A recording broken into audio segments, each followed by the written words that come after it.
ஆதியிலே பூமியை அஸ்திபாரப்படுத்தினேன், வானங்கள் உம்முடைய கரத்தின் கிரியா இருக்கிறது. ஆமே, அல்லேலூயா. இந்த பூமியில அவர் அல்லாமல் ஒன்று, இந்த பூமியில ஒன்றும் பண்ண போறதில்ல, நடக்க போறதில்லை.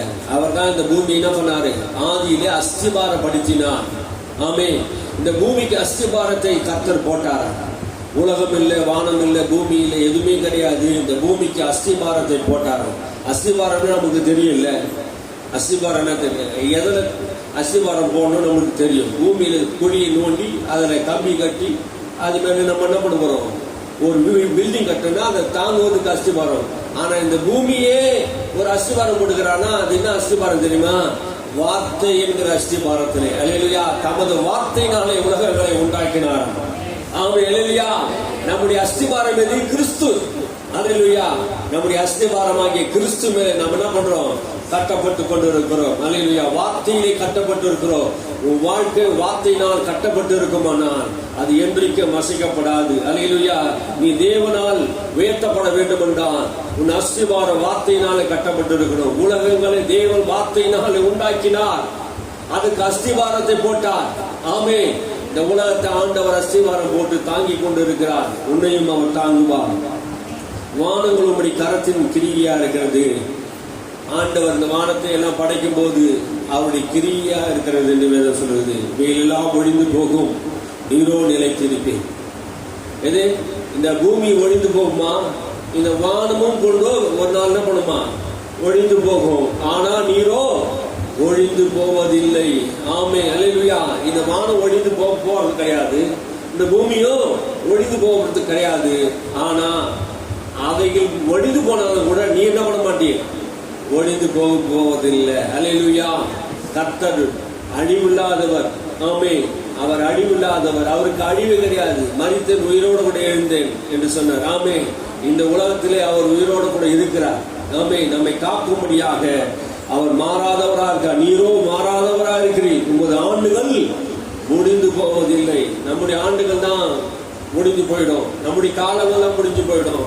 ஆனா ஆண்டவருடைய காலங்கள் முடிந்து போவதில்லை. இந்த உலகத்தில 1000 பேர் பிறந்தான், கோடிக்கணக்கான மக்கள் பிறந்தான், கோடிக்கணக்கான மக்கள் போயிட்டாங்க.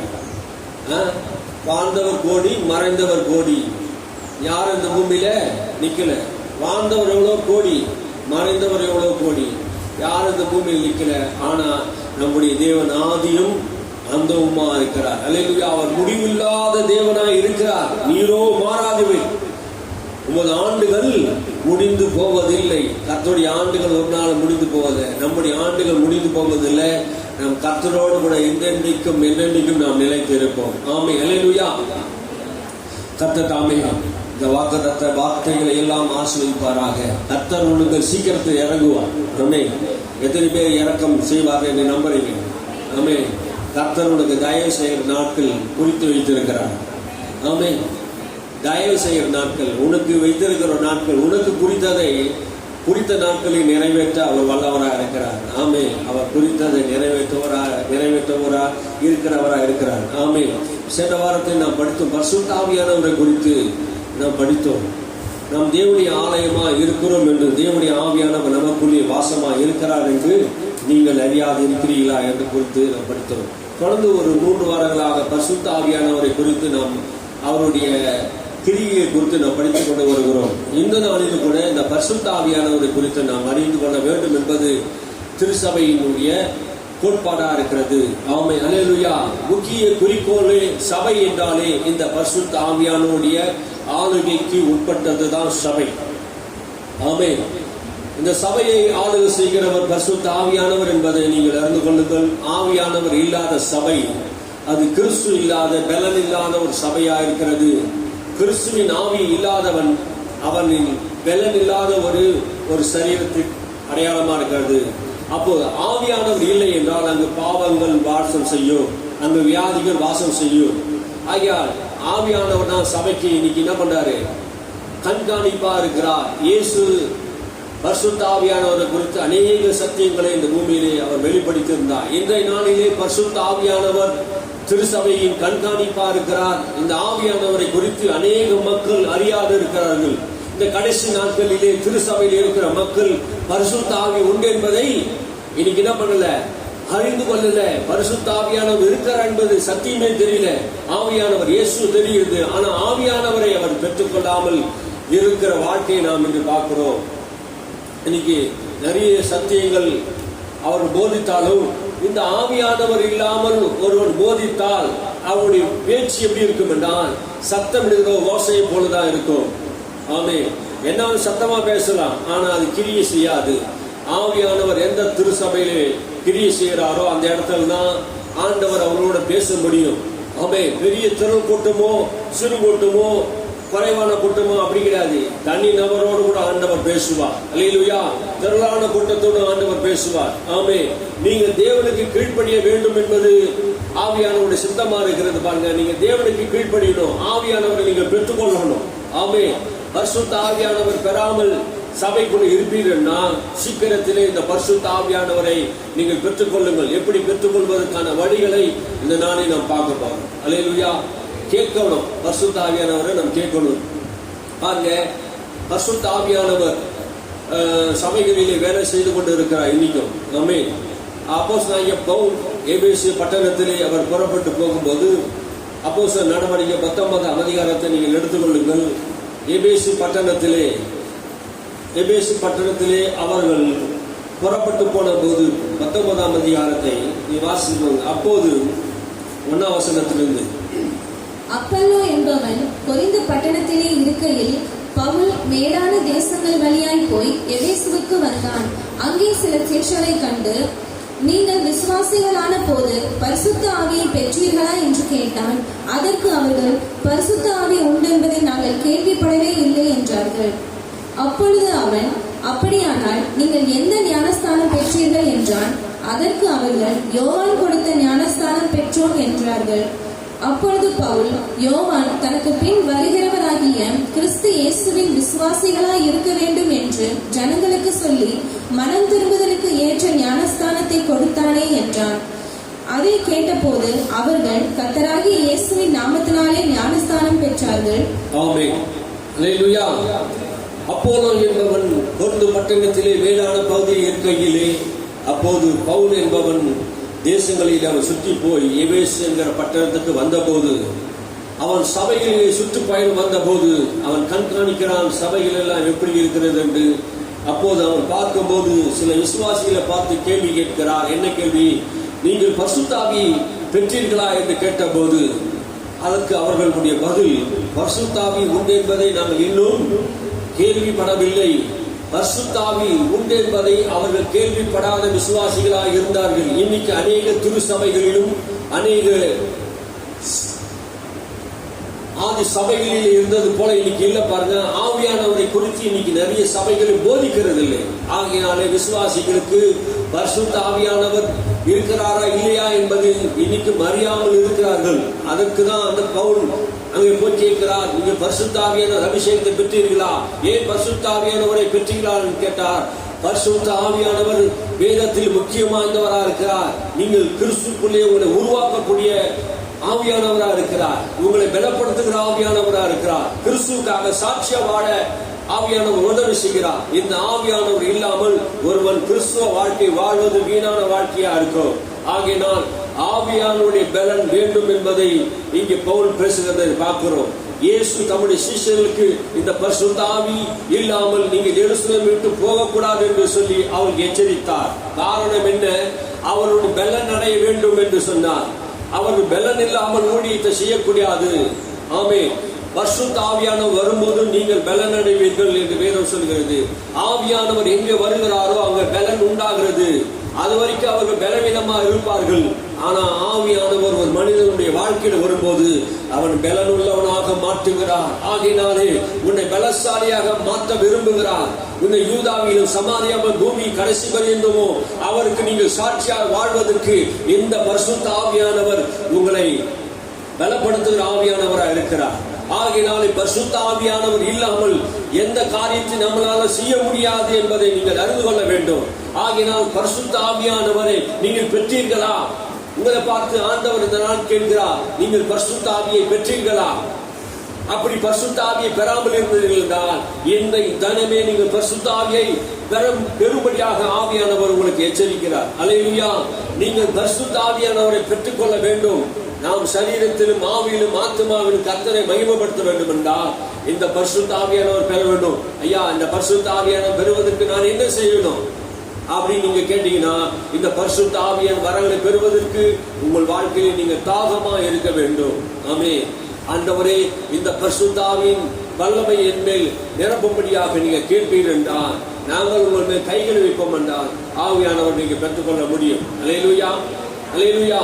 நீங்கள் ஆவியானவரை நீங்கள் பெற்றுக்கொள்வதற்கு வழிகளை வேதத்திலே பல வகையில் வைத்திருக்காங்க. ஒன்னொன்னா நாம் பார்ப்போம். இந்த பரிசுத்த ஆவியானவர் உண்டு என்று இந்த எபேசில் இருக்கிற பட்டணத்தில் இருக்கிற விசுவாசிகளுக்கு ஒன்றும் தெரியாமல் இருந்தபோது அப்போது அப்போஸ்தலனாகிய பவுல் அவர் சொல்றாரு, அப்போது அவன் அப்படி என்ன, நீங்க எந்த ஞானஸ்தானத்தை பெற்றீர்கள்? அதற்கு அவர்கள் யோவான் கொடுத்த ஞானஸ்தானத்தை பெற்றோம் என்றார்கள். பாருங்க, கேள்வி கேட்கிறார். அப்படின்னா நீங்க என்ன ஞானஸ்தானத்தை பெற்றீர்கள் அப்படின்னு சொல்றாரு. யோவான் கொடுத்த ஞானஸ்தானம். என்ன ஞானஸ்தானம் பெற்றீர்கள்? யோவான் கொடுத்த ஞானஸ்தானத்தை பெற்றார்கள் அப்படின்னு சொன்னார். யோவான் கொடுத்த ஞானஸ்தானம் என்ன ஞானஸ்தானத்தை யோவான் கொடுத்தார் என்றால் இயேசுவை அறிவித்தார். இயேசுவை முன் அடையாளமாக அறிவித்தார். மேசியா என்கிறவர் வரப்போகிறார், ரட்சகர் வரப்போகிறார் என்கிற சுவிசேஷத்தை அவர் அறிவித்தார். இயேசுடைய வருகையை, முதல் வருகையை அவர் என்ன பண்ணாரு, அந்த வருகையை குறித்து அவர் பேசிக்கொண்டு இருந்தார். அப்போது அந்த ஞானஸ்தானம், மனம் திரும்புவதற்கேன ஞானஸ்தானத்தை அவர்கள் எல்லாரும் பெற்றார்கள். எல்லாரும் என்ன பெற்றாங்க? மனம் திரும்புவதற்கேன ஞானஸ்தானத்தை பெற்றார்கள். அந்த மனம் திரும்புவதற்கான ஞானஸ்தானம் சரியான ஞானஸ்தானமா என்று பார்த்தால் அதோடு அவர் ஊழியம் முடிஞ்சிச்சு. யாருடைய ஊழியம்? யோவானுடைய ஊழியம் யாரோட முடிஞ்சிச்சு? ஞானஸ்தானத்தோட முடிஞ்சது. அதுக்கப்புறம் ஒரு உன்னதமான ஒரு ஞானஸ்தானம் உண்டு. அந்த ஞானஸ்தானத்தை பத்தி யோவான் சாணகனை சொல்றார், நான் ஜலத்தினாலே உங்களுக்கு ஞானஸ்தானம் கொடுப்பேன். இயேசு வரப்போகிறார், அவர் உங்களுக்கு பரிசுத்த ஆவியினாலே உங்களுக்கு ஞானஸ்தானத்தை கொடுக்க போகிறார் என்று சொன்னார். ஆமென், அல்லேலூயா. அவர் பரிசுத்த ஆவியிலே ஞானஸ்தானம் கொடுப்பார். யோவான் கொடுத்த ஞானஸ்தானம் ஜலத்தினால் கொடுக்கப்பட்ட ஞானஸ்தானம். இங்கே இயேசு வரும்போது அவர் ஆவியினாலே உங்களுக்கு ஞானஸ்தானத்தை கொடுப்பார் என்று சொல்லப்படுகிறது. அல்லேலூயா. அதுதான் பெந்தேகோஸ்து நாளிலே பரிசுத்த ஆவியானவருடைய ஞானஸ்தானத்தை அவர்கள் எல்லோரும் பெற்றார்கள், பலன் அடைந்தார்கள். நீ வெறும் ஞானஸ்தானம் மாத்திரமல்ல, பரிசுத்த ஆவியின் ஞானஸ்தானத்தை நீ பெற வேண்டும். அல்லேலூயா. பரிசுத்த ஆவியானவர் உன்மேல் இறங்குவார். ஆமென். நீ பலன் அடைவ, நீ ஆவியிலே நிறையப்படுவ, அந்நிய பாஷையிலே பேசுவ. ஆமென். அது ஒரு வரங்கள் உங்களுக்கு கொடுக்கப்படும். ஆனால் அந்த ஞானஸ்தானம், யோவான் கொடுத்த ஞானஸ்தானம் ஒரு மனம் திரும்புவதற்கேற்ற ஞானஸ்தானமா இருந்தது. ஆனால் இயேசுவின் நாமத்தினாலே அவர் ஞானஸ்தானம் பெற்ற போது, கர்த்தராகிய இயேசு கிறிஸ்து நாமத்தினாலே அவர் ஞானஸ்தானம் பெற்ற போது, கர்த்தராகிய இயேசுவின் நாமம் என்று சொல்றாரு. அப்படின்னா என்ன அர்த்தம்? கர்த்தராகிய இயேசு நாமத்தினா திருத்துவத்தை குறிக்கிறது. இந்த நாமத்தை இது சொல்றாங்க பாருங்க, வாசிங்க, அப்பதான் உங்களுக்கு புரியும். வாசிங்க. அப்பொழுது பவுல், யோவான் தனக்கு பின் வருகிறவராகிய கிறிஸ்து இயேசுவின் விசுவாசிகளாய் இருக்க வேண்டும் என்று ஜனங்களுக்கு சொல்லி மனம் திரும்புதலுக்கு ஏற்ற ஞானஸ்தானத்தை கொடுத்தானே என்றார்கள். அதை கேட்டபோது அவர்கள் கர்த்தராகிய இயேசுவின் நாமத்தினாலே ஞானஸ்தானம் பெற்றார்கள். கர்த்தராகிய இயேசுவின் நாமத்தினாலே ஞானஸ்தானம் பெற்றார்கள். இங்க சொல்றாங்க, வெறும் இயேசுவின் நாமத்தினால் தான் ஞானஸ்தானம் பெற வேண்டும் என்று சிலர் இன்னைக்கு போதிக்கிறார்கள். சிலர் போதிக்கிறதுனா இயேசுவின் நாமத்தில் தான் ஞானஸ்தானம் பெறணும், அதுதான் சரியான ஞானஸ்தானம் என்று சிலர் போதிக்கிறார்கள். அது தவறானது. இங்கே சொல்லப்படுகிறது என்னன்னா, கர்த்தராகிய இயேசுவின் நாமம் அப்படின்னா, கர்த்தர் அப்படின்னா என்னது? ஆதியிலே தேவன் வானத்தையும் பூமியை உண்டாக்கினாரே, அவர் தான் கர்த்தர். கர்த்தராகிய அந்த கர்த்தர் கிறிஸ்துவானார். எப்படி கிறிஸ்துவானார்? எப்படி கிறிஸ்துவானார்? எப்போ ரட்சகரானார்? எப்போ மீட்பரானார்?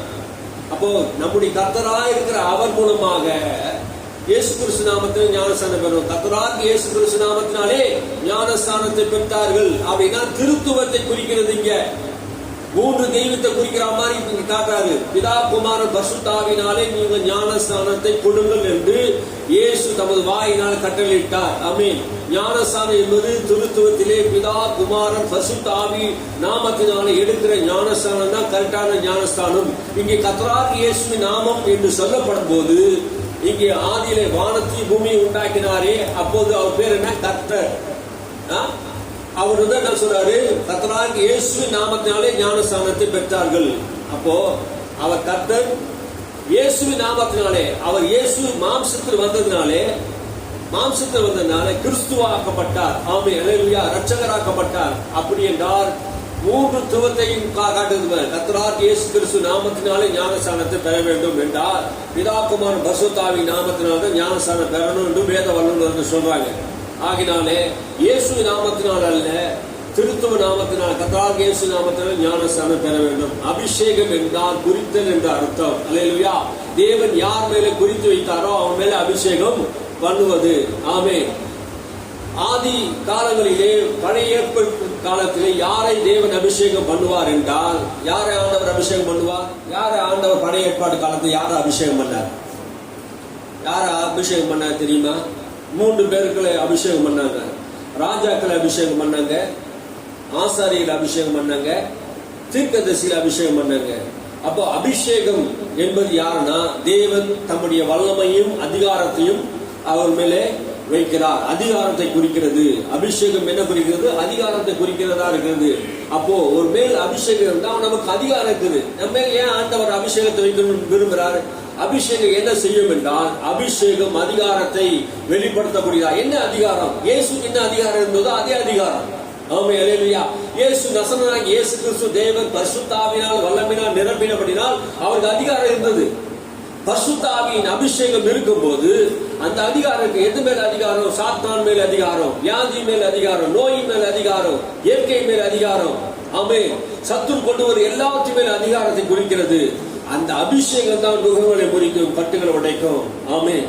அப்போ அபிஷேகம் எதற்குன்னா அதிகாரத்தை குறிக்கிறது. அன்னைக்கு ராஜாவுக்கு அபிஷேகம் பண்ணினா அந்த தேசத்தை ஆள்வதற்கான அதிகாரம் அவனுக்கு கொடுக்கப்பட்டிருக்கிறது. அந்த நாள் முதல் கொண்டு அந்த ராஜா சொல்லுகிற எல்லா வார்த்தைக்கும் அந்த தேசத்தின் மக்கள் எல்லாம் கீழ்ப்படியணும்.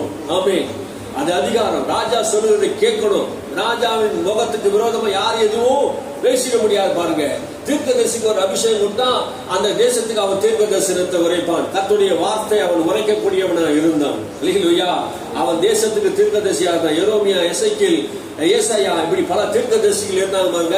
அவங்க மேல் கர்த்தருடைய ஆவியானவர் அபிஷேகம் வைத்தார். அப்போ அவர்கள் எல்லாம் தீர்க்க தரிசனங்கள், தேவனுடைய வார்த்தைகள் உரைத்தார்கள். அதிகாரம், தேசத்தின் மேல் அதிகாரம், ஜனங்கள் மேல் அதிகாரத்தை குறிக்கிறது. பாருங்க, ஆசாரியன் ஒரு அபிஷேகம் இருக்கிறது. அவன் ஜனங்களுடைய பாவங்களை மன்னிப்பதற்காக பிரத்யேகமாக தேவனுக்காக தேர்ந்தெடுக்கப்பட்ட ஒரு ஆசாரியன். அவன் தேவனுடைய சந்ததியில் இருந்து, அந்த தேவ கோத்திரத்திலிருந்து எடுக்கப்பட்டவன்.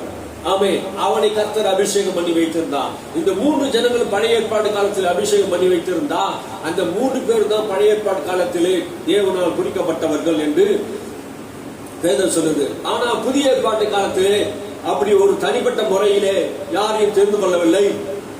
கர்த்தராகிய இயேசு கிறிஸ்து நாமத்தினாலே ஞானஸ்நானம் பெற்ற எல்லாருக்கும் இந்த பரிசுத்த ஆவியான வரங்கள் உண்டு. அல்லேலூயா. பாவ மன்னிப்பை பெற்றுக் கொண்டவர்கள் எல்லாரும் பரிசுத்த ஆவி வரங்களை பெறுவார்கள் என்று யோவான் பேதுரு சொல்றார். அல்லேலூயா. பாவ மன்னிப்புக்கு ஞானஸ்நானத்தை பெற வேண்டும். மனம் திரும்பலுக்கேற்ற ஞானஸ்நானத்தை யோவான் பிரசங்கித்தார். அதற்காக ஞானஸ்நானம் கொடுத்தார். அந்த ஞானஸ்நானம் சரியில்லை. பேதுரு என்ன சொல்றாரு? நீங்கள் ஒவ்வொருவரும் மனம் திரும்பும்படியாக மனம் திரும்பி பாவ மன்னிப்புக்கென்று ஞானஸ்நானத்தை பெறுங்கள், அப்போது பரிசுத்த ஆவி வரத்தை பெற்றுக் கொள்வீர்கள் என்றார் சொல்றார். அல்லேலூயா. எப்போது நீங்கள் ஞானஸ்நானத்தை பெறுகிறீர்களோ அப்போதே பரிசுத்த அபிஷேகம் உண்மையில் வைக்கப்படுகிறது. எப்போது உங்கள் பாவங்கள் மன்னிக்கப்படுகிறதோ அப்போதே பரிசுத்தராலே அங்கீகரிக்கப்படுகிறீர்கள். பாவத்தோடு ஒருவனை தேவன் ஏற்றுக்கொள்வதில்லை. பாருங்க, பாவத்தை மன்னித்து அவனை அபிஷேகம் பண்ணி அதுக்கப்புறம் என்ன பண்றாரு? அவனை தெரிந்து கொள்றார்.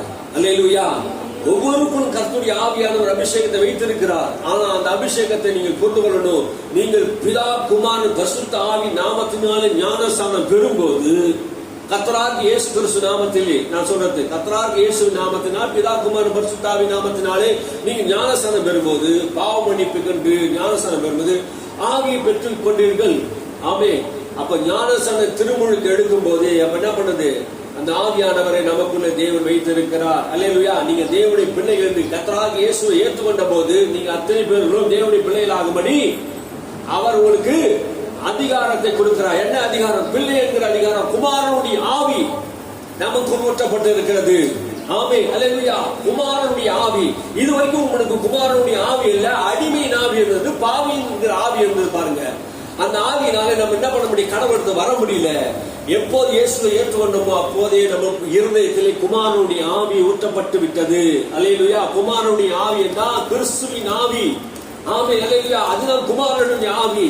அந்த ஆவி நம் இருதயத்தை ஊற்றப்படினாலே, அந்த ஆவி நமக்குள்ள இருக்கிறதுனாலே நாம் பிதாவை அப்பா என்று பிதாவை என்று கூப்பிடப்படுகிற புத்திர சுவிகாரத்தின் ஆவி நமக்குள்ள இருக்கிறது. அல்லேலூயா. புத்திர சுவிகாரம். நாம் புத்திரனா இருக்கிறோம், கடவுளுடைய பிள்ளையா இருக்கிறோம். ஏனென்றால் அவருடைய ஆவி எனக்குள்ள இருக்கிறது, அவருடைய ஜீவன் எனக்குள்ள இருக்கிறது. நான் இயேசு கிறிஸ்துவை ஏற்றுக்கொண்டபடினாலே, சொந்த ரட்சகரா ஆண்டவரா ஏற்றுக்கொண்டபடினாலே அந்த ஜீவனுள்ள தேவன் எனக்குள்ளே வாசம் பண்ணுகிறார். இனி நான் அல்ல, கிறிஸ்து என்னை வாழ்கிறார். அல்லேலூயா. அல்லேலூயா சொல்லுவோம். எனக்குள்ளே கிறிஸ்து இப்ப வாழ்ந்து கொண்டு இருக்கிறார். நமக்குள்ளே ஒரு குமாரனுடைய ஆவி ஊற்றப்பட்டு இருக்கிறது. ஆமென். அல்லேலூயா. நாம் பரிசுத்த ஆவியினாலே அபிஷேகம் பண்ணப்பட்டு இருக்கிறோம். ஆமென். நீங்க பரிசுத்த ஆவியினாலே ஞானஸ்நானம் பெற வேண்டும் என்று அவர் உங்களுக்கு சொன்ன போது நீங்க பரிசுத்த ஆவி ஞானஸ்நானத்தை பெற்றீர்களா அப்படின்னு கேட்டா, பரிசுத்த ஆவி உண்டு என்பதை யாரும் கேள்விப்படலையே. கேள்விப்பட்டா தான் பரிசுத்த ஆவி பெறுவாங்க. எபேசு மக்கள் அப்படிதான் இருந்தாங்க. பாருங்க, அப்பதான் பவுல் அவர் மேல கைகளை வைத்து நீங்கள் பரிசுத்த ஆவியை பெற்றுக் கொள்ளுங்கள் என்று அதிகாரத்தை கொடுத்தார். அதிகாரம் ஏன் பவுலுக்கு அந்த அதிகாரத்தை கொடுத்தா? பவுல் ஏன் இந்த அதிகாரத்தை வெளிப்படுத்தினா, மற்ற அப்போஸ்தலர் எல்லாரும் இந்த அப்போஸ்தலர்களை பவுலை ஏற்றுக்கொள்ளவே இல்லை. பாருங்க, 12 பேர் தான் ஏற்றுக்கொண்டாங்க. ஆனா அப்போஸ்தலனாகிய பவுலை என்ன பண்ணல? அப்போஸ்தலனாக ஏற்றுக்கொள்ளல. ஆனா அப்போஸ்தலனுக்கு உரிய அடையாளங்கள் அற்புதங்களை எல்லாம் பவுல் மூலமா கர்த்தர் செய்தார். அல்லேலூயா. பவுலை அப்போஸ்தலனாக தேவன் அங்கீகரித்தார் என்பது அதிகாரத்தில் அவர் காட்டுறார். பாருங்க, அவர் போய் பாருங்க, அல்லாமலும் பவுல் அவர் மேலே கைகள் வைத்த போது பரிசுத்த ஆவியானவர் அவர் மேல் வந்தார். அப்போது அவர்கள் அந்நிய பாஷையை பேசி தீர்க்க தரிசனங்கள் உரைத்தார்கள். 6ஆம் வசனத்தை நாம் பார்க்கிறோம். பாருங்க, அப்போஸ்தலனுக்கு அடையாளம் என்னன்னா ஆவியானவரை அவர்களுக்கு கொடுப்பதற்கு அதிகாரத்தை அப்போஸ்தலனுக்கு கொடுக்கப்படுகிறது. ஆமென். அல்லேலூயா. கரங்களை வைக்கும் போது பரிசுத்த ஆவியின் அபிஷேகத்தை ஒருவன் பெற்றுக் கொள்கிறான். ஆமென். ஆவியானவர் நமக்குள்ள வரும்போது அந்த வரத்தை நாம் பெறுகிறவளா இருக்கிறோம் என்று வேதம் சொல்லுகிறது. பரிசுத்த ஆவியானவர் மிகவும் முக்கியமானவர். ஆகினால் இந்த ஆவியானவர் இல்லாமல் எந்த காரியத்தை நம்மளால செய்ய முடியாது. ஆவியானவர் என்னென்ன செய்கிறார் என்று பாருங்க. 1 கொரிந்தியர் புத்தகம் 12ஆம் அதிகாரம் 13ஆம் வசனத்தை நீங்கள் வாசித்து பாருங்கள். 1 கொரிந்தியர் புத்தகம் 12ஆம் அதிகாரம் 3ஆம் வசனத்தை நாம் வாசிப்போம். ஆதலால் தேவனுடைய ஆவியினாலே பேசுகிற எவனும் இயேசுவை சபிக்கப்பட்டவன் என்று சொல்ல மாட்டான் என்றும், பரிசுத்த ஆவியினாலே அன்றி இயேசுவை கர்த்தர் என்று ஒருவனும் சொல்லக்கூடாதென்றும் உங்களுக்கு தெரிவிக்கிறேன். தேவனுடைய ஆவியினால் பேசுகிற எவனும் இயேசுவை சபிக்க மாட்டான் என்று சொல்லப்பட்டு இருக்கிறது.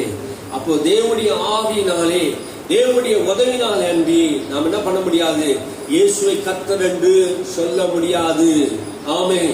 நாம் கர்த்தர் என்று சொல்லணும்னா அந்த ஆவியானவர் நமக்கு உதவிடும். நீங்க எத்தனை பேர் கர்த்தர் என்று சொல்ல முடியுது?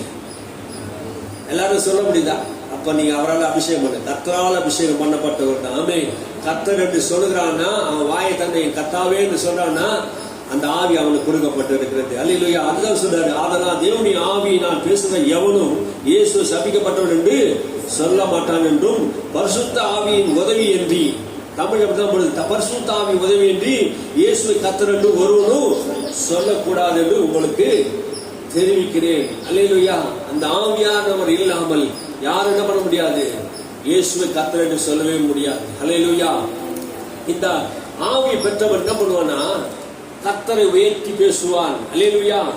கர்த்தரை உயர்த்தி பேசுவான். இந்த ஆவி எது கொடுக்கப்படுது? இயேசுவுக்கு சாட்சியாக வைப்பதற்காகவே. அல்லேலூயா. நாம் ஒரு ஊமையான விக்கிரகங்களை வணங்கவில்லை. ஊமையான விக்கிரகங்களை வணங்கலை. நம்ம என்ன பண்ண முடியாது? பேசாம இருக்க முடியாது.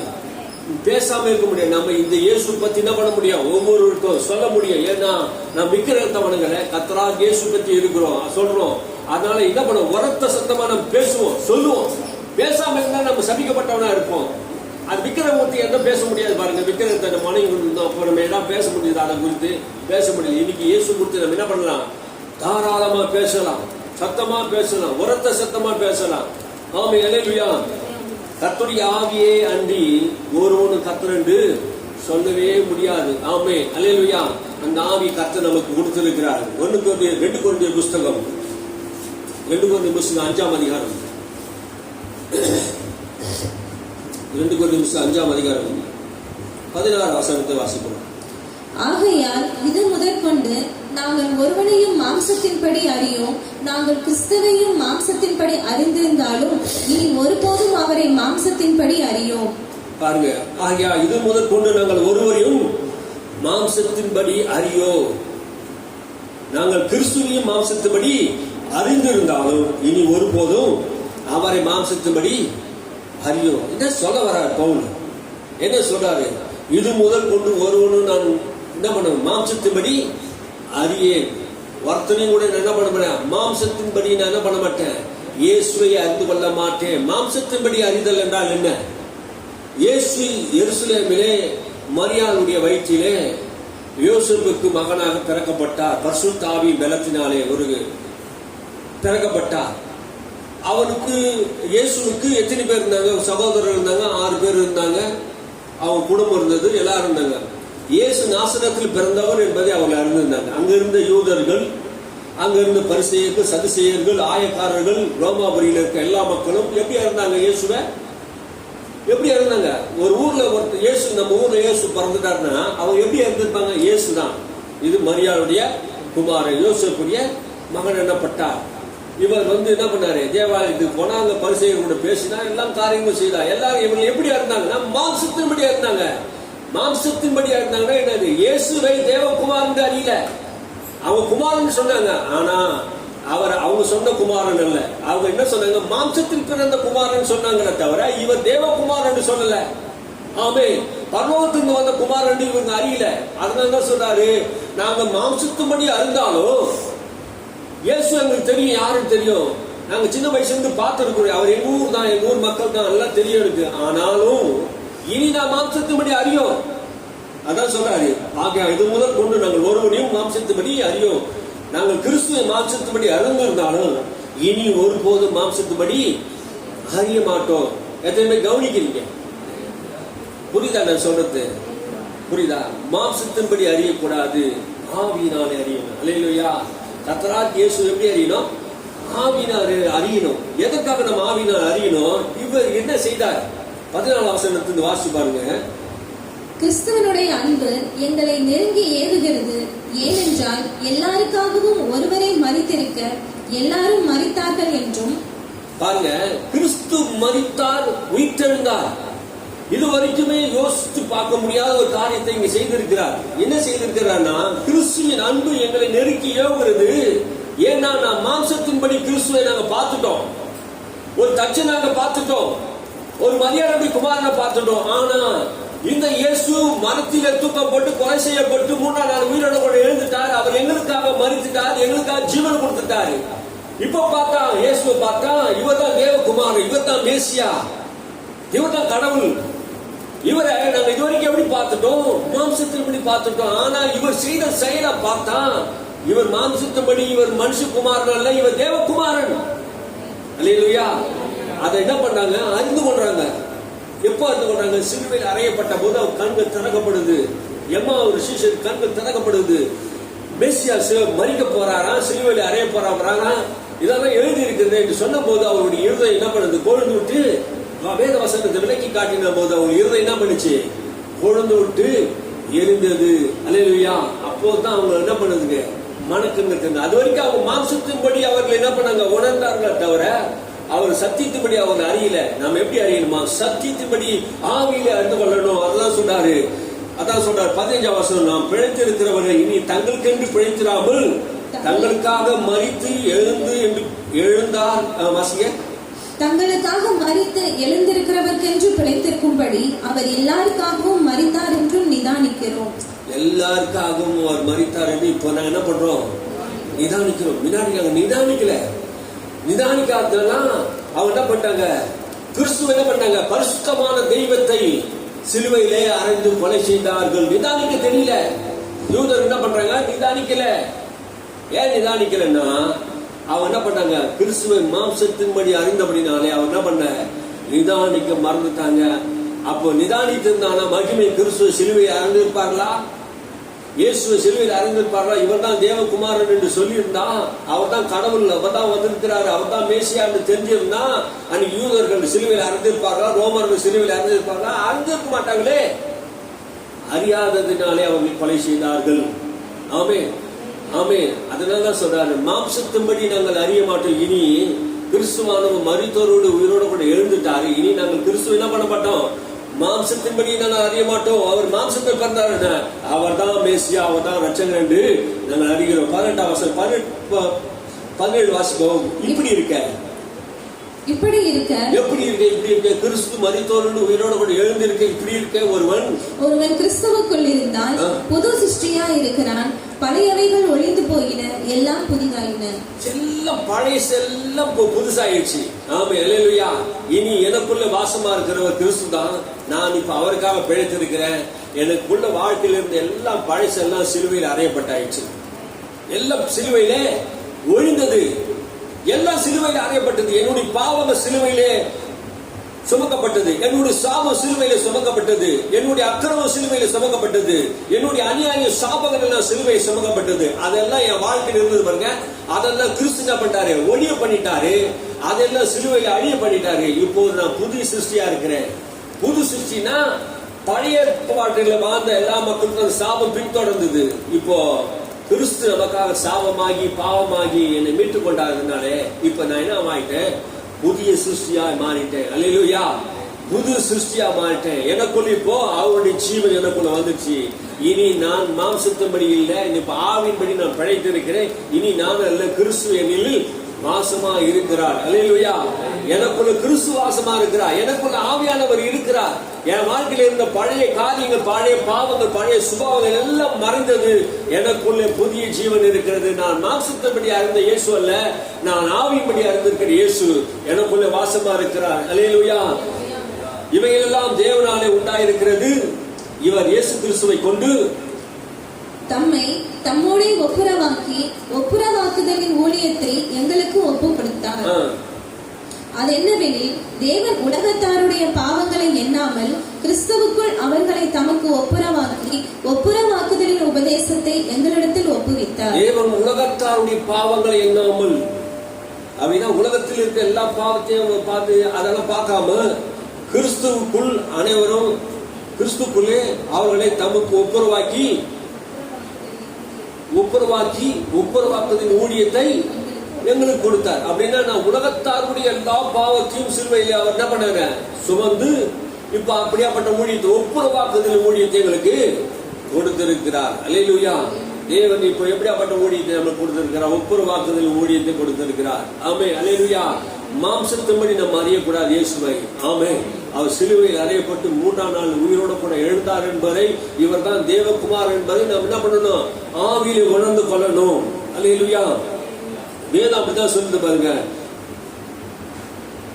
முன்பு நாங்கள் மற்றவர்கள் போல கிறிஸ்துவை சரீரத்தில் அறிந்தோம், இனிமேல் நாங்கள் அவ்வாறு எண்ண மாட்டோம்.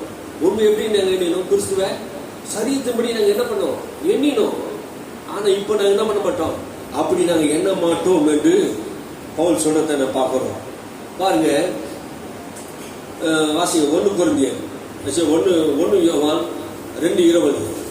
1 யோவான் 2:20. நீங்கள் பரிசுத்தராலே அபிஷேகம் பெற்று சகலத்தையும் அறிந்திருக்கிறீர்கள். பரிசுத்தராலே அபிஷேகம் பெற்று சகலத்தையும் அறிந்திருக்கிறீர்கள். அல்லேலூயா. யாரால நீங்க அபிஷேகம் பண்ணிருக்கீங்க? பரிசுத்தராலே அபிஷேகம் பண்ணப்பட்டு இருக்கிறீங்க. சகலத்தையும் அறிந்திருக்கீங்க. உங்களால எல்லாம் எதுவும் அறிய முடியாதுங்களே. அந்த அபிஷேகம் என்ன பண்ணுவோம்? சகலவற்றையும் உங்களுக்கு போதிக்கணும். அல்லேலூயா. இந்த அபிஷேகம் இல்லைன்னா அவங்க வாழ்க்கையில் எதுவும் நீங்க என்ன பண்ண மாட்டாங்க? தெரிந்து கொள்ள மாட்டாங்க. பரிசுத்தராலே அபிஷேகம் பண்ணப்பட்டு இருக்கிறீர்கள். 27ஆம் வசனத்தையும் நீங்க வாசித்து பாருங்க. நீங்கள் அவராலே பெற்ற அபிஷேகம் உங்களில் நிலைத்திருக்கிறது, ஒருவரும் உங்களுக்கு போதிக்க வேண்டுவதில்லை. அந்த அபிஷேகம் சகலத்தையும் குறித்து உங்களுக்கு போதிக்கிறது. அது சத்தியமாய் இருக்கிறது, பொய்யல்ல. அது உங்களுக்கு போதித்தபடியே அவரில் நிலைத்திருப்பீர்களாக. ஆமென். அவராலே பெற்ற அபிஷேகம் உங்களில் நிலைத்திருக்கிறது. அல்லேலூயா. பரிசுத்தராலே பெற்ற அபிஷேகம் உங்களுக்குள்ளே நிலைத்திருக்கிறது. யாரால பெற்றிருக்கிற அந்த அபிஷேகம்? பரிசுத்தராலே பெற்ற அபிஷேகம் உங்களுக்குள் நிலைத்திருக்கு. ஒருவனும் உங்களுக்கு போதிக்க வேண்டியதில்லை. அப்படின்னா என்ன அர்த்தம்? யாரும் உங்களுக்கு என்ன பண்றது இல்ல, சொல்லி சொல்லி காட்டணும் இல்ல. ஆவியான உங்களுக்குள்ள இருக்கிறாரு. இப்ப நான் இல்லாத போது உங்களுக்கு யார் சொல்லுவாங்க? யார் சொல்லுவாங்க? இப்போ நம்ம வசனத்தை இப்ப நம்ம போதிக்கிறோம். இப்ப நான் உங்களுக்கு இல்ல, எல்லா இடங்களிலும் நான் உங்க கூட இருக்க முடியாது. அப்போ ஆவியானவர் உங்களுக்குள்ள இப்போது இருக்குது. அவரால் அபிஷேகம் பண்ணப்பட்டீங்க. அவர் உங்களுக்கு என்ன பண்ணுவாரு? அப்போ உங்களுக்கு ஒருவனும் போதிக்க வேண்டியது இல்லை. அப்ப அவராலே போதிக்கப்பட்ட வசனம் உங்களுக்கு என்ன பண்ணுவோம்? நினைப்பூட்டுவார். வசனங்கள் என்ன பண்ணுவாரு? நினைப்பூட்டுவார். அதுதான் சொல்றாரு, நீங்க அவரால் பெற்ற அபிஷேகம் உங்களுக்கு நிலைத்திருக்கு. ஒருவன் உங்களுக்கு போதிக்க வேண்டியது. அந்த அபிஷேகம் சகலத்தை குறித்து உங்களுக்கு போதிக்கிறது. அல்லேலூயா. நீங்க பரிசுத்தரால அபிஷேகம் பண்ணப்பட்டீங்கன்னா இந்த அபிஷேகம் என்ன பண்ணும்? சகலத்தையும் குறித்து போதிக்கும். இந்த உலகத்துல என்ன காரியத்தை வானாலுமா உனக்கு இந்த ஆவியானவருடைய அபிஷேகம் என்ன பண்ணுவோம்? உனக்கு எல்லாத்தையும் போதிக்கும். ஆமென். அல்லேலூயா. அது போதிக்கிட்ட மாத்திர அது உங்களுக்கு போதித்தபடினால் அவரில் நிலைத்திருப்பீர்களாக. அப்படின்னா அந்த அபிஷேகம் பெற்றவன் எப்படி இருப்பான்? அபிஷேகம் பெற்றவன் எப்படி இருப்பான்னா அவனுக்கு போதிக்கப்பட்டபடியே அதிலே நிலைத்திருப்பான். அப்படின்னா வசனத்தின்படி வாழ்ந்து காட்டுறவன், சத்தியத்தின்படி வாடுகிறவன். அல்லேலூயா. அபிஷேகம் பண்ணப்பட்டவன் தான் அவனுக்கு போதிக்கப்பட்ட உபதேசத்தின்படி சத்தியத்தின்படி நிலைத்திருக்கிறவன். அல்லேலூயா. அல்லேலூயா. சத்தியம் என்றால் என்ன? கிறிஸ்து. ஆமென். சத்தியம் என்றால் கிறிஸ்து என்று அர்த்தம். அவரே சத்தியவரரா இருக்கிறார். அவரே சொல்றார், யூதருக்கு சொல்றாரு, சத்தியத்தை அறிவி, சத்தியம் உங்களை விடுதலையாக்கும் என்று நான் உங்களுக்கு சொன்னேன். சத்தியமாகிய நான் தான் உங்க பாவத்திலிருந்து விடுதலையாக்குறவன். நீ என்ன அறியாதனாலே நீங்க உங்க பாவத்திலே சாவீர்கள் என்று சொன்னார். ஆகினாலே சத்தியத்தை அறிவீர்கள். சத்தியத்தை அறிவீர்கள். சத்தியம் உங்களை விடுதலையாக்கும். ஆமென். அல்லேலூயா. சத்தியம் படிக்கிறதுனால சத்தியம் உங்களை விடுதலையாக்காது. சத்தியத்தை அறியும் போதுதான் சத்தியம் உங்களை விடுதலையாக்கும். அல்லேலூயா. சத்தியத்தை அறிவது வேற, அறிந்து கொள்வது வேற. புரியுங்க? அது மனப்பாடமா சில பேர் சொல்லுவாங்க. மனப்பாடமா சொன்ன நீங்க திருக்குறள் படம் மனப்பாடமா சொல்றாங்க. 1330 குறளை என்ன பண்ணிடுறான்? மனப்பாடமா சொல்றான். ஒரு சங்கீத புஸ்தகத்தை கொடுத்தா மனப்பாடமா சில பேர் சொல்லிடுறாங்க. அது என்ன மனப்பாடம்? அது வேற. சத்தியத்தையும் அறிவீர்கள், சத்தியம் உங்களை விடுதலையாக்கும். அப்ப சத்தியத்தை அறியும் போதுதான் என்ன பண்ணும்? விடுதலையாக்கும். அப்போ ஒருவர் தேவன் உங்களுக்கு போதிக்க அந்த போதனை நீ நிலைத்திருப்பீங்கன்னா அவரில் கனி தருகிறவர்களாக இருப்பீர்கள். அதுதான் உங்களுக்கு அபிஷேகம் வேலை செய்யும். அந்த அபிஷேகம் என்ன பண்ணுது? வசனத்துக்கு கூட கீழ்ப்படிய பண்ணும். அந்த அபிஷேகம் என்ன பண்ணும்? வசனத்துக்கு வாழ வைக்கும். அல்லேலூயா. அந்த அபிஷேகம், இந்த அபிஷேகம் இல்லைன்னா உன்னால வசனத்தின்படி வாழவே முடியாது. ஆமே. வசனத்தின்படி வாழ முடியாது. அந்த அபிஷேகம் சகலத்துக்கு போதிக்கிறது, உனக்கு கற்பிக்கிறது என்றுதான் சொல்றாரு பாருங்க. அதுதான் அந்த வசனம் சொல்லுது. 27வது வாசமா, அந்த அபிஷேகம் உங்களுக்கு போதிக்கிறபடினாலே அந்த போதனையில் நிலைத்திருப்பீர்கள். சத்தியத்தை அறிகிற அறிவு நமக்கு உண்டாகும். அந்த சத்தியம் எதில் இருக்குன்னா, புதிய ஏற்பாட்டிலே இயேசு கிறிஸ்துவை எங்கெங்கெல்லாம் வாசிக்கிறோமோ அவருடைய வாழ்க்கையில எல்லாமே சத்தியமா இருக்கிறது. அவர் பேசுகிற எல்லா வார்த்தையும் சத்தியமா இருக்கு. அவர் நடக்கை, பேச்சு, செயல் எல்லா விதத்திலையுமே நடந்த போது சத்தியத்தை வெளிப்படுத்தினார். பேசின போது சத்தியத்தை வெளிப்படுத்தினார். படுக்கும் போது சத்தியத்தை வெளிப்படுத்தினார். சாப்பிடும் போது சத்தியத்தை வெளிப்படுத்தினார். ஆமென். அல்லேலூயா. எல்லாம் காரியத்தையும் அவருடைய வாழ்க்கை நீங்க படிக்கும் போது எல்லா பகுதியிலும் சத்தியமா இருந்தார். அல்லேலூயா. அல்லேலூயா. அவர் சத்தியத்துக்கு சாட்சி கொடுக்க வந்தார். அல்லேலூயா. அவரே சத்தியமா இருக்கிறார். அவர் தான் சாட்சியா இருக்கிறார். இந்த உலகத்தை ஒரு சத்தியத்தை அவர் நிலைநாட்டினார் என்று வேதம் சொல்கிறது. நீங்க வாசித்து பாருங்க. ஆவியானவர் இந்த சபைகளில் என்ன வேலை செய்து கொண்டு இருக்கிறார் என்று நீங்க கேட்டீங்கன்னா, என்ன வேலை செய்யறார்?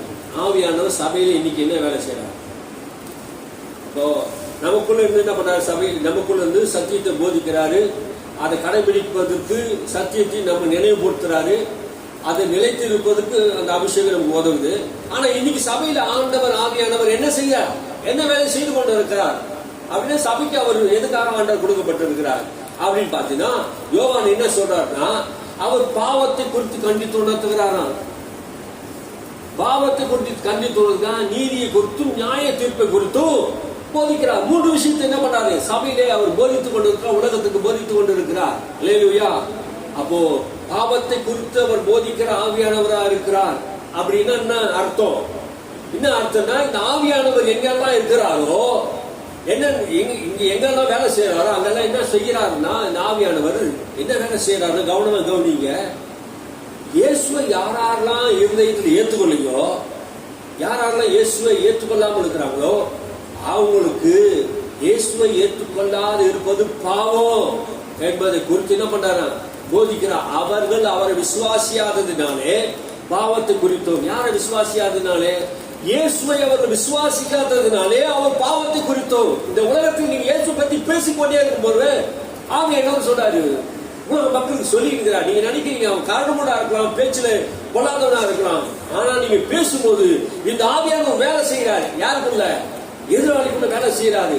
இயேசுதான் மெய்யான தெய்வம், அவரை ஏற்றுக்கொள்கிறார் அப்படின்னு சொல்லும் போது அவனுடைய சரீரத்துல, அவன் ஆவியில அந்த சத்தியத்தை ஏற்றுக்கொள்வதற்கு வழியை உண்டாக்குறார். அல்லேலூயா, அல்லேலூயா. அவன் பாவி என்பதை அவர் உணர வைக்கிறார். யாரும் அந்த பூமியில பரிசுத்தவான் இல்ல, நீதிமான் இல்ல. எல்லாரும் தேவ மகிமை அற்றி இழந்து பாவிகள் ஆயிட்டோம். அந்த பாவியான மனுஷனுக்கு இந்த இயேசு வேணும் என்பதை இந்த சத்திய ஆவியானவர் என்ன பண்றாரா?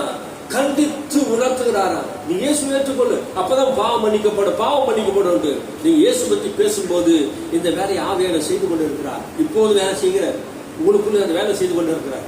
அல்லேலூயா. இப்போது அந்த வேலையை தான் செய்து கொண்டு இருக்கிறார்.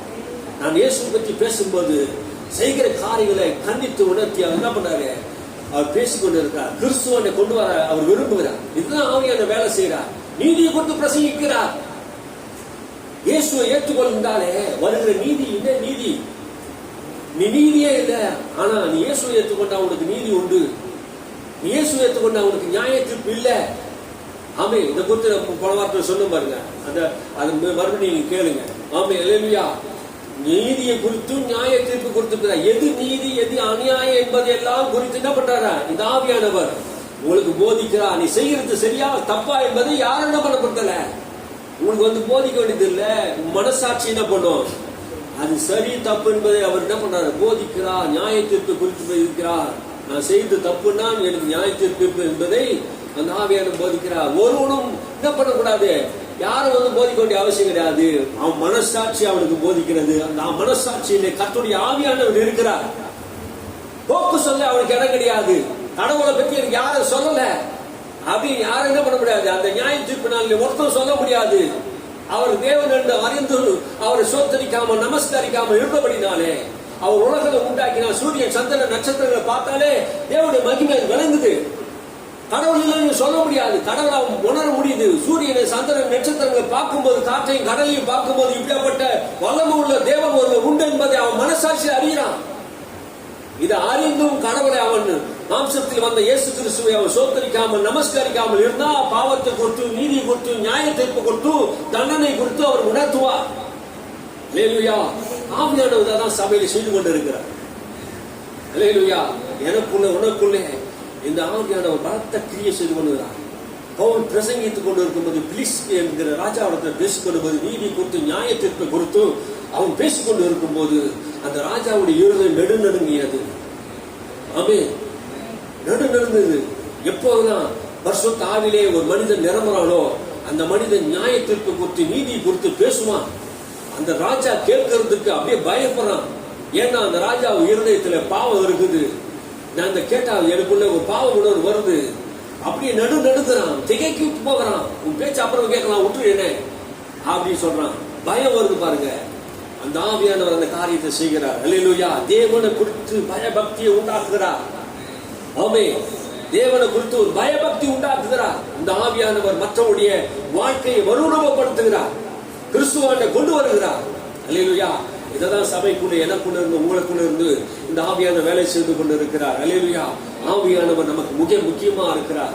இந்த ஆவியானவரோட நல்ல வரவு நமக்கு இருக்குமானா வெற்றி உள்ள வாழ்க்கை நம்ம வாழ முடியும், ஜெயமுள்ள வாழ்க்கை நம்ம வாழ முடியும். அல்லேலூயா. இந்த ஆவியானவர் என்னென்னலாம் செய்கிறார் என்பதை யோவான் எழுதினார். யோவான் எழுதுகிறத நீங்க வாசி பாருங்க. யோவான் என்ன எழுதுற 14ஆம் அதிகாரத்துல, நீங்க 14ஆம் அதிகாரத்தை எடுத்துக்கொள்ளுங்க.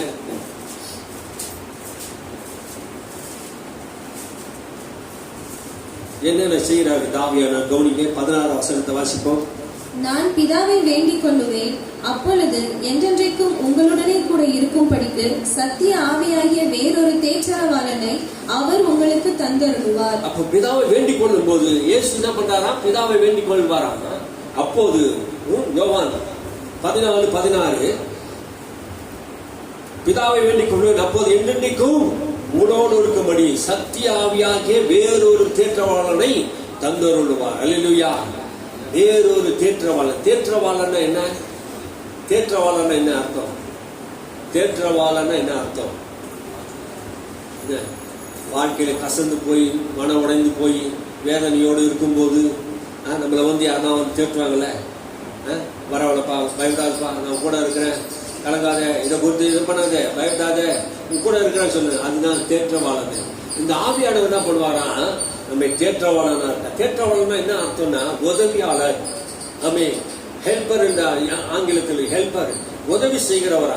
இப்ப நான் ஒரு பக்கம் தூக்குறேன், இந்த ஒரே 2 பக்கம் என்னால் தூக்க முடியாது. ஒரு பக்கம் என்னால் தூக்க முடியும், ஆனா இன்னொரு பக்கம் அவரால் தூக்க முடியும். அப்படின்னு என்ன அர்த்தம்னா, நீயும் தேவனும் தேவனுடைய ஆவியானவரும் சேர்ந்து ஒரு காரியத்தை தேவனுக்காக செய்வது. அல்லேலூயா. சத்திய ஆவியானவர் வரும்போது, அந்த சத்திய ஆவியானவர் வரும்போது உங்களுக்கு சகலத்தையும் போதிப்பார்.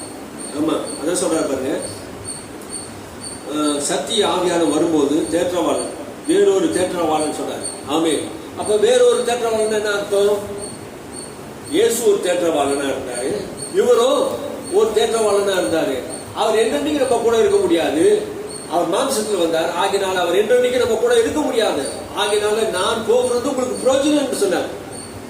இயேசு அஸ்தினாபுரத்தில் இருந்தா, இயேசு அஸ்தினாபுரத்தில் இருந்தா புறாம்பட்டில் இருக்க முடியாது. மாம்சத்தில் இருந்தாருன்னா, அதே ஆவியில் இருந்தானா உலகம் முழுவதும் வியாபித்து இருக்க முடியும். ஆமா, அல்லேலூயா. அதனாலதான் சொன்னார், நான் போறது உங்களுக்கு பிரயோஜனமா இருக்கும். நான் போனா பிதாவிடத்தில் நான் வேண்டிக் கொண்டு அப்போது என்றென்னைக்கும் உங்களோட கூட இருப்பார். என்றென்னைக்கும் இருப்பார். நான் என்ன பண்ண போறேன்? சிலுவையில மரித்து நம் உயிரோட கூட இருந்து பரலோகத்துக்கு பிதாவை சிங்காசனத்துக்கு போயிட போறேன். நான் என்றென்னைக்கும் உங்க கூட இருக்க முடியாது. ஆவியானவர் வந்தா அவர் என்ன பண்ணுவாரு? என்றென்னைக்கும் உங்களோட கூட இருப்பார். அவர் உங்களோட தங்கி இருப்பார். பழைய ஏற்பாட்டு பரிசுத்தவான்களுக்கு என்னன்னைக்கு தங்கியல. ஏன்னா அவங்க பாவங்கள் மன்னிக்கப்படல. பாவங்களுக்காக ஆட்டு ரத்தம் மாட்டு ரத்தம் தான் சிந்தப்பட்டது. அவங்க பாவிகளாக தான் இருந்தாங்க அடுத்த வருஷத்துல. ஆனா புதிய ஏற்பாடுகளே என்றென்றைக்கும் ஒரே ரத்தத்தினால அநேக மக்களுக்கு மீட்பு உண்டு பண்ணிட்டார். இந்த ரத்தம் முழு மனிதனையும் பரிசுத்தமாக்கிடுச்சு. ஆகினா எப்போ இயேசு கிறிஸ்து ரத்தம் சிந்தப்பட்டதோ அப்போது அவன் பரிசுத்தமாக்கப்படுறான். அப்போதுதான் பரிசுத்த ஆவியானவர் கொடுக்கப்படுகிறார். அல்லேலூயா. அப்போ அதுல கொண்டு அதன் முதல் கொண்டு என்ன மனுஷன் என்றென்றைக்கும் பரிசுத்த ஆவியானவரோடு கூட வாசம் பண்ண முடியும். எப்படின்னா அந்த ரத்தம் சகல பாவங்களை கழுவி சுத்திகரித்தபடினாலே இந்த பரிசுத்த ஆவியானவர் வாசம் பண்ணுவதற்கு ஏற்ற ஆலயமாக இந்த சரீரம் மாறிவிட்டது. அல்லேலூயா. நீங்கள் பரிசுத்த ஆலயமா இருக்கிறீர்கள் என்று வேதம் சொல்லுகிறது. இந்த ஆலயத்தை கர்த்தர் நமக்கு தந்திருக்கிறார். பாருங்க, அது மாத்திரம் இல்ல. பாருங்க 18ஆம் வசனம் வாசிங்க. நான் உங்களை திக்கற்றவர்களாக விடேன், உங்களிடத்தில் வருகிறேன். திக்கற்றவளாக நான் விடுவது இல்லை. அப்படி என்ன அர்த்தம்? திக்கற்றவளை விட என்ன அர்த்தம்? திக்கற்றவளை விட ஒரு கணவன் இருக்கிறாரு, அவரு இறந்துட்டாருன்னா மனைவி எப்படிட்டா திக்கற்றவளா இருக்குன்னா கைவிடப்பட்டவளாக உதவியற்றவளாக இருக்கிறார். ஒரு அப்பா இருக்கிற பிள்ளைகள் கைவிடப்பட்ட போது திக்கற்றவளா இருக்கிறாங்க. அப்ப அதான் சொல்றாருங்க, நான் உங்களை என்ன பண்ணல, திக்கற்றவளா என்ன பண்ணல, விடல. உங்களை என்ன பண்ணிட்டேன்? ஆவியான கையில் ஒப்பு கொடுத்திருக்கிறேன். ஆமே, அல்லேலூயா. உங்களுக்கு நடுத்தர விட்டு போல என்ன பண்றாரு? ஆவியான கையில் ஒப்பு கொடுத்துட்டு போயிருக்கிறார். அவர் வந்து உங்களை என்ன பண்ணுவாரு? நடத்துவார். அவர் வந்து நான் சொன்ன சத்தியத்தை உங்களுக்கு சொல்லுவார். நான் உங்களுக்கு என்ன போதிச்சுன்னா அதில் போதிப்பாரு. நான் மறைவா சொன்ன காரியத்தெல்லாம் உங்களுக்கு போதிப்பார். வரப்போற காரியங்களை அறிவிப்பாரு, சத்தியத்தை அறிவிப்பார், நீதியை குறித்து பேசுவார், நியாயத்தை குறித்து பேசுவார், என்னை குறித்து உன்னை மகிமைப்படுத்துவார். இந்த ஆவியான உங்க கூட இருப்பார், என்னன்னைக்கு இருப்பார். நான் உங்களை திக்கற்ற விட்டுட்டு போல அவர் என்னன்னைக்கு உங்களை கூட இருந்து உங்களை என்ன பண்ணுவாரு? வழி நடத்துவார். ஆமே, அல்லேலூயா. இதுதான் ஆவியானோட வேலை. ஆமே, அல்லேலூயா. இது பரிசுத்த ஆவியானவர் செய்யறார். பாருங்க 26ஆம் வசனத்தை வாசிங்க. என் நாமத்தினாலே பிதா அனுப்ப போகிற பரிசுத்த ஆவியாகிய தேற்றரவாளனே எல்லாவற்றையும் உங்களுக்கு போதித்து நான் உங்களுக்கு சொன்ன எல்லாவற்றையும் உங்களுக்கு நினைப்பூட்டுவார். நான் உங்களுக்கு சொன்ன எல்லாவற்றையும் என்ன பண்ணுவாரு? நினைப்பூட்டுவார். இன்னைக்கு நினைப்பூட்டாரா இல்லையா? ஆமென், அல்லேலூயா. இன்னைக்கு நினைப்பூட்டலன்னா நீங்க சரியா இல்லைன்னு அர்த்தம். ஆமென். நான் உங்களுக்கு சொன்னதெல்லாம் நினைப்பூட்டுவார். பாருங்க, சத்தியத்தை ஆண்டவர் என்ன பண்ணாரு? நமக்கு நினைப்பூட்டி கொண்டே இருக்கிறார், நமக்கு போதித்துக் கொண்டே இருக்கிறார். பரிசுத்த ஆவியானவர். அல்லேலூயா. இந்த வேத எழுத்துக்கள் எல்லாம் பரிசுத்த ஆவியினாலே எழுதப்பட்டிருக்கிறது. அல்லேலூயா. இந்த வேத எழுத்துக்கள் எல்லாம் பரிசுத்த ஆவியினாலே எழுதப்பட்டிருக்கிறது. பரிசுத்த மனிதர்கள் 40 மனிதர்கள் இந்த வேதத்தை எழுதியிருக்கிறார்கள். ஆமென், அல்லேலூயா. எல்லாருமே அந்த ஆவியானவர் தான் அந்த ஆசிரியரா இருக்கிறார். எல்லாருக்குமே அந்த ஆவியானவர் தான். நீங்க இதுல எந்த பகுதியை எடுத்து, எந்த பகுதியில ஆதியாகமத்தை எடுத்து வாசிச்சாலும், யாத்ராகமத்தை எடுத்து வாசிச்சாலும், வெளிப்படுத்தும் விசேஷம் வாசிச்சாலும், மத்திய புஸ்தகம் வாசி, மல்கியா வாசிச்சாலும், எந்த புஸ்தகத்தை வாசிச்சாலும் இந்த ஒரே ஆவியானவர் ஆசிரியரா இருக்கிறார். இதன் மூலமா ஆவியானவர் என்ன பண்ணுவாரு? உங்களுக்கு போதிப்பார். வேத பரிசுத்த வேத எழுத்துக்களே ஆவியானவரால் முத்திரை போடப்பட்டிருக்கிறது. ஆவியானவருடைய ஞானத்தில் எழுதப்பட்டிருக்கிறது. இது நீ எந்த பகுதி படிச்சாலும் ஆண்டவர் உன்னை கண்டித்து, உணர்த்தி, புத்தி சுத்தி என்ன பண்ணுவாரு? உன்னை சீர்படுத்தி உன்னை தேவனுக்கு நேராக நடத்துவார். அல்லேலூயா. நீ வசனங்கள் வாசிக்கிறது நேரம் இல்லை. தீத்து புஸ்தகத்துல எல்லாம் நீங்க வாசிச்சு பாத்தீங்கன்னா, வாசிங்க 2 தீமோத்தேயு புஸ்தகம், 2 தீமோத்தேயு புஸ்தகம் 3ஆம் அதிகாரம் 16 வசனம், 16-17 வாசிப்போம். வேத வாக்கியங்கள் எல்லாம் தேவ ஆவியினால் அருளப்பட்டிருக்கிறது. தேவனுடைய மனுஷன் தேறினவனாகவும் எந்த நற்கிரியும் செய்ய தகுதியுள்ளவனாகவும் இருக்கும்படியாக அவைகள் உபதேசத்துக்கும், கடிந்து கொள்ளுதலுக்கும், சீர்திருத்தலுக்கும், நீதியை படிப்பிக்குதலுக்கும் பிரயோஜனம் உள்ளவைகளா இருக்கிறது. ஆமென். வேத வாக்கியங்களாம் தேவ ஆவியினாலே அருளப்பட்டிருக்கிறது. அப்ப இந்த வேத வசனங்கள் எல்லாம் இந்த ஆவியினாலே அருளப்பட்டிருக்கிறது. ஆமென். இது ஒரு மனுஷனால் எழுதப்பட்ட வார்த்தைகள், தேவனால் எழுதப்படுகிறது. தேவனுடைய மனுஷன் தேறினவனாக எந்த நற்கிரியை செய்வதற்கும் தகுதியுள்ளவனா மாற்றுகிறது. இந்த வேத வசனம் என்ன பண்ணுது? ஆவியினால் எழுதப்பட்டது. உன்னை நற்கிரியை செய்வதற்கு தகுதி உள்ளவனா மாற்றுது. அல்லேலூயா. உன்னை தகுதியே இல்லாத உன்னை என்ன பண்ணுது? நற்கிரியை செய்வது தகுதி உள்ள மாற்றுது. அது மாத்திரமல்ல, இது உபதேசிக்குது, கடிந்து கொள்ளுது, சீர்திருத்துது, நீதியை படிப்பிக்கிறது. இவை நமக்கு பிரயோஜனம் உள்ளதா இருக்கிறது. அல்லேலூயா. இன்னும் நிறைய விளக்கி காட்ட முடியல, நேரம் இல்லாததுல. அது நமக்கு பிரயோஜனம் உள்ளதா இருக்கிறது. அல்லேலூயா. இந்த ஆவியானவர் நமக்கு வேத வசனத்தை எழுதி கொடுத்திருக்கிறார். கடவுளை என் கூட பேசணும், ஆவியானவர் என் கூட பேசணும் நீ நினைக்கிறவங்க, நீ என்ன பண்ணணும்? வேத புத்தகத்தை மூடிட்டு அமைதியா உட்காந்துட்டா கடவுள் பேசுவாங்க? கிடையாது. இந்த வேத வசனத்தை படிச்சா ஆண்டவர் உங்களோட கூட பேசுவார். இல்லையா? நீங்க மணிக்கணக்கில் படிச்சு பாருங்களேன். உட்காந்து மணிக்கணக்கில் வேதத்தை உட்காந்து தியானிச்சு பாருங்களேன். ஆண்டவர் உங்களுடைய ஆவியானவர் பேசல என்கிட்ட வந்து கேளுங்க. இந்த வாரத்தில் ஒரு முடிவு பண்ணுங்க. வேதத்தை உட்காந்து படிச்சு பாருங்க. கடவுளை என்கிட்ட பேசல, உங்ககிட்ட பேசலைன்னா என்கிட்ட வாங்க, நான் சொல்றேன் உங்களுக்கு. ஆமே. மற்ற கதையெல்லாம், உங்களை குறித்து கதையெல்லாம் நான் சொல்றேன். அல்லேலூயா. கடவுள் உங்களோட இந்த வேத எழுத்துக்கள் ஆவியினால் முத்திரைப்படப்பட்டிருக்கிறது. இந்த ஆவியானவர் எழுதின வார்த்தை. அல்லேலூயா. இந்த ஆவியானுடைய சத்தம் நமக்குள்ள இருதயத்தில் பேசிக்கொண்டு இருக்கிறது, மனசாட்சியில் பேசிக்கொண்டு இருக்கிறது. அல்லேலூயா. இதை சீர்படுத்துது, நம்முடைய இருதயத்தை சீர்படுத்துதான், மனம் திரும்புதலை உண்டாக்குதான், கடிந்து கொள்ளுதான், நம்முடைய பிரயோஜனத்தை உண்டாக்குதான். நம்ம தேவனுக்கு ஏற்றவர்களாக, பரிசுத்தவான்களாக, நீதிமான்களாக, குற்றமற்றவர்களாக, மாசற்றவர்களாக தேவனுக்கு முன்பாக நிறுத்துவதற்கு இந்த வேத வசனம் எழுதப்பட்டிருக்கிறது. அல்லேலூயா. நம்ம நீதியை படிப்பிக்குது. இது ஒவ்வொரு நாளும் வாசிக்கும் போது உன்னை ஒவ்வொரு நாளும் கிறிஸ்துக்கு நேரம் நடத்துது. கண்ணாடியிலே முகமுகமா பார்க்கறது போல தேவ சாயலை நீங்க அதை பாக்குறீங்க. அதை படிக்க படிக்க கண்ணாடியில பார்க்க என்ன ஆகுது? அந்த சாயல் தாண்டி நம்ம என்ன பண்ணுறோம்? சரிப்படுத்திக்கிறோம். கண்ணாடியை பார்க்கும்போது என்ன நினைக்குது? எதெல்லாம் சரியில்லை முகத்தில் தெரியுமா? ஆடை சரியில்லை தெரியும், கண்ணு சரியில்லைன்னா தெரியும், மீசை வளர்ந்துருந்தாலும் கட் பண்ண தெரியும், தலைமுடி வெள்ளையா இருந்தாலும் தெரியும், கண்ணில் ஊழா இருந்தாலும் தெரியும். ஆமே, எல்லாமே தெரியும் பாருங்க. அப்படித்தான் வேத வசனத்துக்கு முன்னாடி நிற்கும் போது உங்களுடைய தோற்றத்தை, உள்ளான மனுஷனுடைய தோற்றத்தை எல்லாம் அது காட்டுது. அல்லேலூயா. அப்போ அது என்ன பண்ணுங்க? உன்னை படிக்க நீ என்ன பண்ணுவ? அதை சரி பண்ணிக்கிட்டே இருப்பீங்க. சரியில்லாம நீ போய் கண்ணாடியை பார்த்துட்டு அப்படியே வெளியே போயிடுவீங்களா? கண்ணாடியை பார்த்துட்டு அப்படியே வெளியே போயிடுவீங்களா? போக மாட்டீங்க. ஏன்? சரி பண்ண வேண்டியதை சரி பண்ணிட்டு தான் போக முடியும். ஆமே. அல்லேலூயா. அதுதான் நமக்கு என்ன பண்ணுது? புரோஜனமானவைகள் நமக்கு போதிக்கிறதா இருக்கிறது. இந்த ஆவியானவர் நமக்கு புரோஜனமானவரா இருக்கிறார். அல்லேலூயா. இந்த ஆவியானவர் நமக்குள்ள இருக்கும்போது சத்தியத்தை போதிப்பார், வசனத்தை போதிப்பார், கிறிஸ்துவானை நடத்துவார், நீதியை பேசுவார், உனக்குள்ள எதை செய்யணும் எதை செய்யக்கூடாது என்பதெல்லாம் போதிப்பார், உனக்குள்ள இருந்து பேசுவார். நீ போகக்கூடாது சொன்னா போகக்கூடாது. அந்த இடத்துக்கு ஆவியானவரோடு கூட நீ நடக்கணும். அல்லேலூயா. இந்த ஆவியானவரோட சத்தத்தை நீ கேட்டு அவரோடு கூட நீ பழகணும். வேத வசனம் வெளிப்படுத்த விசேஷ 5 வசனம் 10 வசனம் ஒவ்வொரு வசனமும் வரணும். ஆவியானவர் சபைகளோடு சொல்லுவது என்னவென்றால் காதுள்ளவன் கேட்கு கடவன். ஆவியானவர் தான் என்ன பண்ணும், பேசிக்கொண்டே இருக்கிறார் வேத வசனத்தின் மூலமாக. அல்லேலூயா. இன்னைக்கு ஆண்டவர் எப்படி பேசுறாருன்னா வேத வசனத்தின் மூலமா பேசுகிறார். ஆகிய வேத வசனத்துக்கு உங்கள் செவிகளை திருப்புங்கள், ஆவியானவரோடு கூட இசைந்து நடங்கள், பரிசுத்தரால் பெற்ற அபிஷேகம் சகலவற்றையும் உங்களுக்கு போதிக்க ஒருவனும் உங்களுக்கு போதிக்க வேண்டியதில்லை.